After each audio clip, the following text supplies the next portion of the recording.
Close your eyes. Take a slow, gentle breath.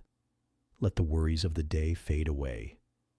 Now let your heart and mind travel back in time to a quiet evening, long ago, by the peaceful shores of the Sea of Galilee.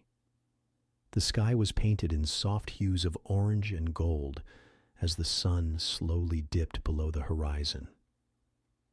The air was still, warm, and gentle. Fishermen pulled their boats to the shore, and children played nearby, their laughter floating in the air like a melody. Jesus stood by the edge of the water, surrounded by his disciples. He had spent the entire day healing the sick, teaching the crowds, and speaking words of life and hope. The people had gathered in great numbers, listening closely, hanging on every word he spoke. But now, the day was ending, and Jesus was tired. He turned to his disciples and said softly, "Let us go over to the other side."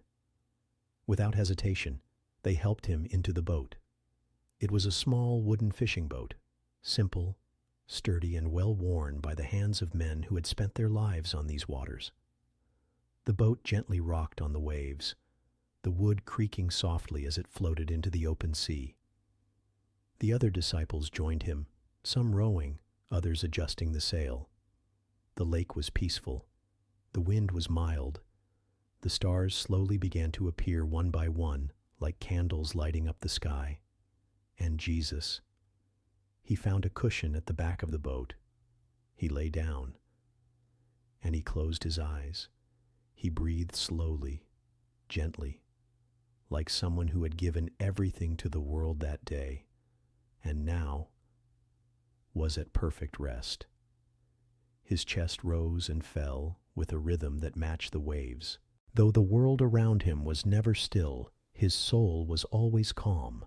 The disciples glanced at him, and even though they had seen him perform miracles, even though they knew he was unlike anyone else they had ever met, it still amazed them how Jesus could sleep so peacefully, so deeply, in the middle of the open sea.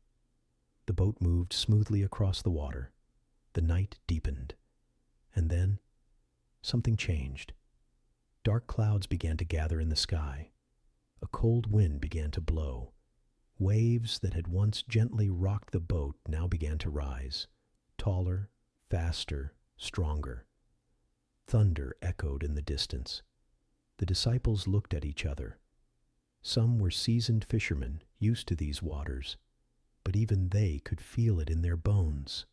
A storm was coming. The wind howled. The sea roared. The waves crashed into the sides of the boat, tossing it like a toy in a child's bath. Water began to pour in. The disciples scrambled to empty it, but their hands were no match for the sea. Panic crept into their hearts. They shouted to each other, calling out commands, clinging to the sides of the boat. The sky flashed with lightning. Their voices were lost in the roar of the wind. And all the while, at the back of the boat, Jesus was still sleeping. His head rested on the cushion. His face was calm, his breathing slow and steady. In the middle of the chaos, he was at peace, but the disciples were afraid, terrified. One of them, maybe Peter, maybe John, rushed to him. They shook his shoulder and cried out over the storm, "Teacher, don't you care that we're going to drown?" The question wasn't just about the storm. It was a cry from the heart, a cry we've all felt before. "God, do you see me? Do you care that I'm hurting? Do you know I'm afraid?" The wind screamed. The boat rocked violently. The storm seemed to answer with fear. But Jesus opened his eyes. He sat up slowly. No fear on his face, no panic in his heart. He stood in the boat, the wind swirling around him, the rain soaking his robe, the sea raging at his feet. He raised his hand, and in a voice both gentle and full of power, he said, "Peace, be still." And just like that, the wind stopped. The waves quieted. The sea became like glass. The storm was over. The disciples stared in silence, their mouths open, their hearts still racing, and Jesus looked at them with kind eyes and asked softly, "Why are you so afraid? Do you still have no faith?"